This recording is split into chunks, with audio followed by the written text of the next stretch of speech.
بسم اللہ الرحمن الرحیم۔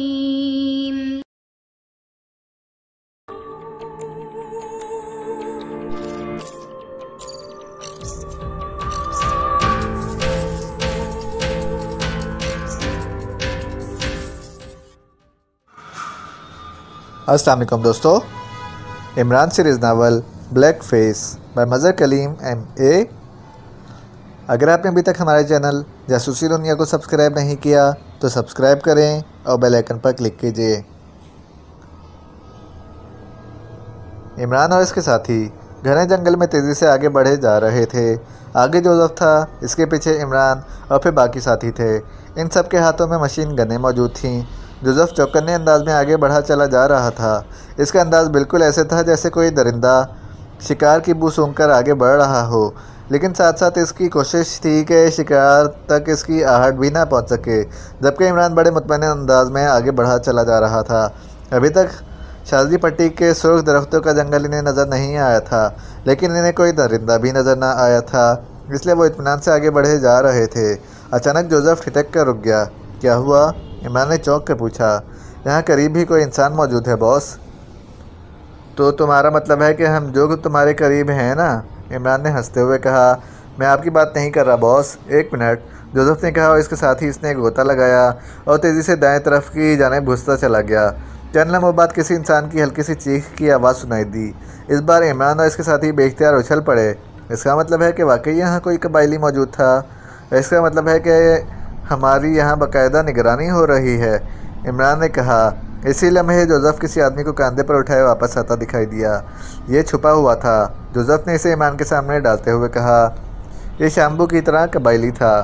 اسے ہوش میں لے آؤ تاکہ معلوم ہو سکے یہ یہاں کیا کر رہا ہے، عمران نے کہا۔ تو جوزف نے جھک کر اس کا ناک اور منہ بند کر دیا۔ چند لمحوں بعد جب اس قبائلی کے جسم میں حرکت کے تاثرات نمایاں ہوئے تو جوزف سیدھا ہو گیا، اور پھر اس قبائلی کی آنکھیں کھلیں اور وہ اٹھ کر بیٹھ گیا۔ اس کے چہرے پر حیرت کے تاثرات ابھر آئے تھے۔ جب سردار بومے نے کہہ دیا ہے کہ ماجورہ دیوتا کے اوتار کے راستے میں رکاوٹ نہ ڈالی جائے گی تو تم یہاں کیوں چھپے ہوئے تھے؟ عمران نے سرد لہجے میں کہا۔ میں کوئی رکاوٹ نہیں ڈال رہا تھا سردار، میں تو اس لیے یہاں موجود تھا کہ سردار بومے نے مجھے حکم دیا تھا کہ جب آپ شاذلی پٹی میں داخل ہو جاؤ تو میں اسے اطلاع دے دوں تاکہ وہ اپنے قبائلی یہاں پہنچا دے۔ اس کا خیال تھا کہ تم واپس آ جاؤ گے، قبائلی نے اٹھ کر کھڑے ہوتے ہوئے کہا۔ آخر اس شاذلی پٹی میں ایسی کیا بات ہے کہ ہر شخص اس سے خوفزدہ ہے؟ عمران نے حیرت بھرے لہجے میں کہا۔ مجھے نہیں معلوم، سردار کو معلوم ہوگا، اس قبائلی نے کہا۔ سردار یہاں سے کتنے فاصلے پر ہے؟ عمران نے پوچھا۔ وہ اپنے 4 ساتھیوں سمیت یہاں سے کچھ دور موجود ہے، قبائلی نے جواب دیا۔ تفصیل بتاؤ، عمران نے کہا۔ تو قبائلی نے تفصیل بتا دی۔ جوزف، تم جوانا کے ساتھ جاؤ اور اس سردار کو پکڑ کر ادھر لے آؤ، اس کے ساتھیوں کو بے شک ہلاک کر دینا۔ اب اصل بات اسی سے معلوم کرنا ہوگی، عمران نے کہا۔ آؤ میرے ساتھ اور بتاؤ کہ سردار کہاں ہے۔ اس کے بعد اس نے اس قبائلی کو پکڑا اور تیزی سے مڑ کر اسے بھی لے کر جنگل میں غائب ہو گیا۔ جوانا بھی جوزف کے پیچھے تھا۔ عمران صاحب، صرف درندوں کا اس قدر خوف نہیں ہو سکتا، جوزف کی تو زندگی ہی درندوں کے درمیان گزرتی ہے، چوہان نے کہا۔ میرا خیال ہے کہ بلیک فیس نے اس پٹی پر کوئی خاص آلات رکھے ہوئے ہیں جن کے ذریعے وہ اندر بیٹھے وہاں سے گزرنے والوں کو ہلاک کر سکتے ہوں گے، اس لیے یہ لوگ اس پٹی سے اس طرح خوفزدہ ہیں، نعمانی نے کہا۔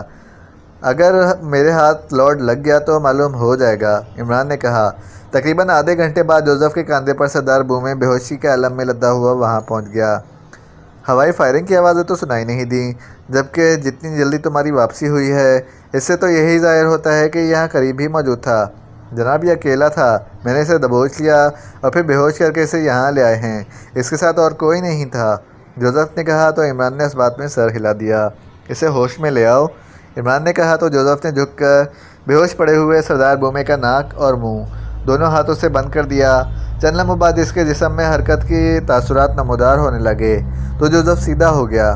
تم ادھر ادھر ہو کر پہرا دو، ہو سکتا ہے کہ اچانک قبائلی حملہ کر دیں، کیونکہ جنگل میں ان کا مواصلاتی نیٹ ورک بہت زیادہ ہوتا ہے، انہیں اطلاعات مل جاتی ہیں، عمران نے کہا۔ تو جوانا کے ساتھ ساتھ چوہان اور خوات بھی سائڈوں میں چلے گئے۔ اب وہاں عمران کے ساتھ صدیقی اور نعمانی رہ گئے تھے۔ تھوڑی دیر بعد سردار بومے نے کراہتے ہوئے آنکھیں کھول دیں اور ایک جھٹکے سے پہلے اٹھ کر بیٹھا اور پھر کھڑا ہو گیا۔ یہ تم نے مجھ پر حملہ کیا ہے؟ سردار پر؟ سردار بھومے نے ایسے لہجے میں کہا جیسے سرداروں پر حملہ کرنا ناممکنات میں سے ہے۔ تم نے ایک آدمی کو یہاں چھپایا تھا تاکہ وہ ہماری مخبری کر سکے، اور تم خود یہاں سے قریب موجود تھے۔ کیوں؟ جبکہ تم نے خود کہا تھا کہ تم اور تمہارے قبیلے والے ہمارے راستے میں رکاوٹ نہیں بنیں گے۔ ہم اس لیے یہاں موجود تھے کہ تم شاذلی پٹی کے بجائے ہمارے علاقے میں نہ آ جاؤ۔ سردار بھومے نے منہ بناتے ہوئے کہا، تم نے ہمارے لیے شاذلی پٹی والا راستہ اینتھونی کے کہنے پر منتخب کیا تھا۔ عمران نے کہا تو بھومے چونک پڑا۔ یہ اینتھونی کون ہے؟ سردار بھومے نے حیرت بھرے لہجے میں کہا تو عمران اس کے لہجے سے ہی سمجھ گیا کہ اس کی حیرت فرضی ہے۔ وہ سردار گیمبو کا آدمی ہے، عمران نے جواب دیتے ہوئے کہا۔ او ہاں، ایک آدمی جس کا نام اینتھونی ہے سردار کے ساتھ آتا ہے، اور سردار کو کیسے کہہ سکتا ہے کہ سردار یہ کرے اور یہ نہ کرے؟ سردار بھومے نے منہ بناتے ہوئے کہا، پھر تم نے کیوں ہمارے لیے شاذلی پٹی کا راستہ منتخب کیا؟ اس لیے کہ ہم ماجورا دیوتا کے اوتار سردار گیمبو کے حکم کی خلاف ورزی نہیں کر سکتے تھے۔ اس کا حکم ہے کہ کسی اجنبی کو علاقے میں داخل نہ ہونے دیا جائے، اس لیے ہم نے یہ فیصلہ کیا ہے کیونکہ یہ پٹی ہمارے علاقے میں شامل نہیں ہوتی، اس لیے اس جگہ سے تم لوگ کو راستہ دیا جائے۔ یہ پٹی تمہارے علاقے میں شامل نہیں ہوتی؟ کیوں؟ عمران نے کہا، یہ موت کی پٹی ہے، وہاں درندے بھی ہیں اور زہریلی دلدلیں بھی ہیں، اور جو وہاں داخل ہو جاتا ہے وہ ہلاک ہو جاتا ہے۔ سردار بھومے نے کہا، لیکن ہمیں معلوم ہے کہ تم سفید عورتوں کو لے کر وہاں خود جاتے ہو۔ تمہیں کس نے یہ بات بتائی ہے؟ ماجورا دیوتا نے۔ اوہ، پھر تو تم واقعی ماجورا دیوتا کے اوتار ہو۔ میں غلطی پر تھا، کیونکہ یہ بات صرف دیوتا ہی تمہیں بتا سکتا ہے۔ سردار بھومے نے کہا، اب بھی وقت ہے، اصل بات بتا دو، ورنہ پھر ماجورا دیوتا کا عذاب تم پر آئے گا اور تمہاری عورتیں نر بچے نہیں جن پائیں گی۔ عمران نے اسے مزید ڈراتے ہوئے کہا، ہاں اب بتایا تو جا سکتا ہے، لیکن اب فیصلہ تبدیل نہیں ہو سکتا، کیونکہ یہ فیصلہ قبیلے کے سرپنچوں نے کیا ہے، اور سرپنچوں کا دیوتا بھی تبدیل نہیں کر سکتے فیصلہ۔ اس لیے اگر تم ماگورا جانا چاہتے ہو تو تمہیں بہرحال شاذلی پٹی سے ہی گزرنا ہوگا، اور اصل بات یہ کہ شاذلی پٹی میں ماگورا کے زیر زمین رہنے والے دیوتا آکشا کے رنگ کی خوراک جمع کی جاتی ہے۔ یہ خوراک صرف دھوئیں کی صورت میں ہی آکشا کھا سکتا ہے، ورنہ اس خوراک سے نکلنے والا نیلا دھواں انسان کو ہلاک کر دیتا ہے۔ اس لیے اس پٹی میں انسان کا جانا ماجورا دیوتا کے اوتار سردار گیمبو نے منع کر رکھا ہے۔ جہاں تک عورتیں لے جانے کا تعلق ہے تو یہ عورتیں کالی دلدل کے راستے دیوتا آکشا تک پہنچائی جاتی ہیں تاکہ دیوتا آکشا انہیں اپنے پاس لے آئے اور وہ عورتیں زیادہ سے زیادہ لڑکے پیدا کر سکیں اور دنیا میں ہمارے قبیلے کی تعداد کم نہ ہونے پائے۔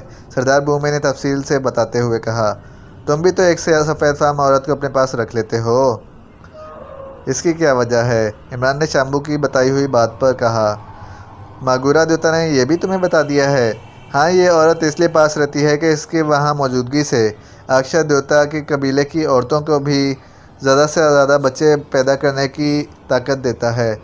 یہ عورت آکشا دیوتا کی عورت ہوتی ہے، اس لیے قبیلے میں موجودگی کی وجہ سے آکشا دیوتا ہم پر مہربان رہتا ہے۔ سردار بھومے نے جواب دیا، دیوتا کی یہ خوراک شاذلی پٹی میں کون ڈالتا ہے؟ دیوتا خود ڈالتا ہے۔ اس کے بڑے بڑے خوفناک ہاتھ باہر نکلتے ہیں، ان ہاتھوں میں خوراک ہوتی ہے، اور پھر یہ ہاتھ اس میں ڈال دیتے ہیں اور پھر خود زمین میں غائب ہو جاتے ہیں۔ سردار بھومے نے جواب دیا، کہاں سے یہ ہاتھ نکلتے ہیں کیا تمہیں معلوم ہے؟ ہاں، شاذلی پٹی میں جہاں سرخ رنگ کے درخت ہیں ایک اونچا ٹیلا ہے، اس کے اندر سے نکلتے ہیں اور رات کو نکلتے ہیں۔ اس وقت تیز گڑگڑاہٹ کی آوازیں سنائی دیتی ہیں اور یہ روحوں کا وقت ہوتا ہے، اس لیے سب کو معلوم ہو جاتا ہے، سب سہم جاتے ہیں۔ میں ایک بار شکار کھیلتا ہوا ادھر گیا تو میں نے اچانک گڑگڑاہٹ کی آوازیں سنی تو میں خوفزدہ ہو کر جھاڑیوں میں دبک گیا۔ پھر میں نے زمین سے ہاتھ نکلتے دیکھے اور آکشا کی خوراک وہاں پھیلتی چلی گئی۔ پھر ہاتھ زمین میں غائب ہو گئے اور گڑگڑاہٹ بند ہو گئی۔ تو پھر میں نے سردار گیمبو کو جب سلام کیا تو میں نے اسے بتایا، تو اس نے مجھے یہ ساری باتیں بتائیں جو میں نے تمہیں بتائی ہیں، اور ساتھ ہی اس نے مجھ سے حلف لیا کہ میں کسی کو نہیں بتاؤں گا، اور اگر کوئی اجنبی یہاں آ جائے اور وہ قبیلے سے ہلاک نہ ہو سکتا ہو تو اسے شاذلی پٹی میں بھجوا دیا جائے۔ اس سے وہ ہلاک ہو جائے گا، اس لیے میں نے تمہیں وہاں بھجوایا۔ تو اب مجھے یقین ہے کہ تم بہرحال کسی نہ کسی دیوتا کے اوتار کے ہتھے چڑھ جاؤ گے، اس لیے تمہیں بتانے میں بہرحال کوئی حرج نہیں ہے۔ سردار نے جواب دیتے ہوئے کہا، یہ خوراک کتنے عرصے بعد پھیلائی جاتی ہے؟ مجھے نہیں معلوم، بس اچانک گڑگڑاہٹ ہوتی ہے اور میں سمجھ جاتا ہوں کہ خوراک پھیلائی جا رہی ہے۔ سردار بومے نے جواب دیتے ہوئے کہا، یہ خوراک یہاں سے ہٹائی بھی جاتی ہے، کیونکہ اس طرح تو خوراک کے یہاں پہاڑ بن چکے ہوتے۔ خوراک والا سلسلہ تھوڑا عرصہ پہلے شروع ہوا ہے، تقریباً 12 مہینے پہلے۔ اس سے پہلے تو یہ شاذلی پٹی ہماری سب سے اچھی شکارگاہ تھی۔ سردار بومے نے جواب دیا، اس خوراک کا اثر درندوں پر نہیں ہوتا؟ میں نے یہ بات سردار گیمبو سے پوچھی تھی۔ اس نے بتایا تھا کہ یہ دیوتا کی خاص مہربانی ہے کہ اس کا اثر جانوروں پر نہیں ہوتا، چاہے سارے درندے ہلاک ہو جائیں، کیونکہ انسانوں کو تو وہاں سے روکا جا سکتا ہے، درندوں کو تو نہیں روکا جا سکتا۔ یہ ٹھیک ہے، اب تم جا سکتے ہو۔ اور سنو، تم نے اپنی اور میرے درمیان ہونے والی بات کسی کو نہیں بتانی، سردار گیمبو کو بھی نہیں، ورنہ دیوتا ناراض بھی ہو سکتا ہے۔ عمران نے کہا، ٹھیک ہے، نہیں بتاؤں گا، میں دیوتا کو ناراض نہیں کرنا چاہتا۔ سردار بومے نے جواب دیتے ہوئے کہا، تم حلف دو، ورنہ۔ عمران نے کہا تو سردار بومے نے ہاتھ اٹھا کر باقاعدہ حلف دیا، ٹھیک ہے، اب جاؤ، اب شانگو اور ماجورت دونوں دیوتا کی ناراضگی تم سے دور ہو گئی ہے۔ عمران نے کہا تو سردار بومے رکوع کے بل جھکا اور پھر مڑ کر تیزی سے دوڑتا ہوا درختوں میں غائب ہو گیا۔ عمران صاحب، کیا اس ہیڈ کوارٹر کے نیچے کوئی لیبارٹری ہے؟ ہاں، میں نے سنا تو تھا، لیکن میرا خیال ہے کہ عام سی فیکٹری ہوگی، لیکن اب معاملہ بے حد اہم ہو گیا ہے۔ اب اس سے زیادہ مسئلہ اس لیبارٹری کی تباہی کا ہے۔ عمران نے تشویش بھرے لہجے میں کہا، کیوں؟ اس خیال کی وجہ؟ جو کچھ اس سردار بومے نے بتایا ہے، اس سے میں اس نتیجے میں پہنچا ہوں کہ اس لیبارٹری میں کاسمک ریز میزائل کی تیاری ہو رہی ہے، اور کاسمک میزائل ایسے میزائل ہیں، یہ اگر تیار ہو گئے تو اس ایک میزائل سے پورا براعظم تباہ کیا جا سکتا ہے۔ پوری دنیا کے سپر پاورز کاسمک ریز پر کام کر رہی ہیں، لیکن آج تک وہ اس ریز میں اصل توانائی الفا پارٹیکلز کو کور نہیں کر سکیں۔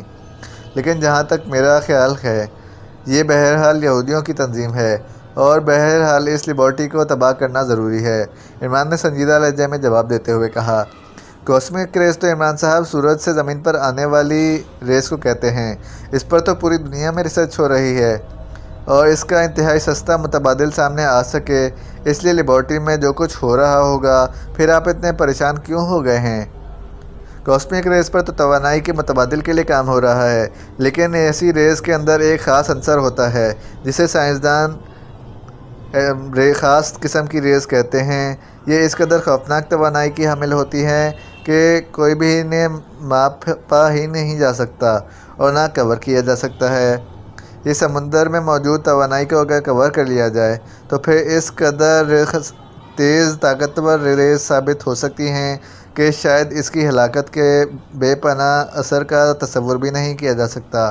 اس لیے اقوام متحدہ نے الفا ریز پر ریسرچ کو باقاعدہ ممنوع قرار دے دیا ہے، کیونکہ سائنس کا خیال ہے کہ ان کی تباہی مکمل قیامت بن سکتی ہے، اور الفا پارٹیکلز پر ریسرچ ہو رہی ہے، اور یقیناً ان سے تخریبی کارروائیاں ہو رہی ہیں۔ اس لیے میں نے اس میزائل کا کہا ہے، اور عرف عام میں انہیں کاسمک ریز ہی کہا جاتا ہے۔ عمران نے کہا، لیکن آپ کو ان ساری باتوں کا یہاں کھڑے کھڑے کیسے علم ہو گیا؟ سردار بومے تو ظاہر ہے ایسی کوئی بات نہیں کر سکتا۔ سردار بومے نے جس خوراک کے بارے میں بتایا ہے، دراصل لیبارٹری کا سائنسی فضلہ ہے۔ یہ لوگ اسے اس لیے یہاں ڈال رہے ہیں تاکہ دنیا کو اس بارے میں معلوم نہ ہو سکے ہے۔ سردار بومے نے اصل بات یہ بتائی ہے کہ اس فضلے کے اثرات انسانوں پر ہوتے ہیں، جانوروں پر نہیں، اور یہی وہ بات ہے جس سے میں اس نتیجے پر پہنچا ہوں کہ یہاں کاسمک ریز میزائل تیار کیا جا رہا ہے۔ عمران نے جواب دیا، لیکن اس کی وجہ جانوروں پر ان کے اثرات کیوں نہیں ہوتے؟ نعمانی نے کہا، یہ طویل سائنسی تھیوری ہے، اس لیے تفصیل بتانے کا وقت نہیں ہے اور نہ ماحول۔ البتہ یہ بات سائنسی طور پر مسلمہ ہے کہ الفا پارٹیکلز کی ہلاکت خیزی کے اثرات صرف آدم ذات پر ہوتے ہیں، اس کے علاوہ نہ نباتات پر اور نہ جانوروں پر۔ شاید یہ انسانوں کے لیے بھی کسی خاصیت کی وجہ سے ہے۔ بہرحال یہ بات طے شدہ ہے کہ عام سائنسی فضلے کے اثرات سب پر یکساں ہوتے ہیں۔ عمران نے جواب دیا، تو پھر اب آپ کا کیا پروگرام ہے؟ صدیقی نے کہا، ظاہر ہے پروگرام بدل گیا ہے، اب ہیڈ کوارٹر کے بجائے لیبارٹری اہمیت اختیار کر گئی ہے، اور جہاں تک میں سمجھ سکا ہوں بلیک فیس کے اس ہیڈ کوارٹر کو جس میں یہ لارڈ پیرن چھپا ہے، اسے بھی اس لیبارٹری میں ہونے والی ریسرچ کی اصلیت کے بارے میں باخبر نہیں رکھا گیا، ورنہ یہ لوگ کبھی بھی ہمیں یہاں داخل نہ ہونے دیتے، چاہے اس قلعے کے لیے پورے علاقے کو کیوں نہ تباہ کرنا پڑتا۔ عمران صاحب، ہو سکتا ہے انہیں یہ اندازہ ہی نہ ہو کہ اس اصل حقیقت سے ہم باخبر ہو جائیں گے، اور شاید انہیں یہ بھی معلوم نہ ہو کہ آپ چاہے کچھ بھی کیوں نہ کر لیں اس لیبارٹری تک نہیں آ سکتے۔ صدیقی نے کہا، ایسا بھی ہو سکتا ہے، بہرحال اب یہ انسانیت کی طرف سے فرض ہم پر عائد ہوتا ہے کہ اس خوفناک اور ہلاکت خیز کام کو ختم کیا جائے۔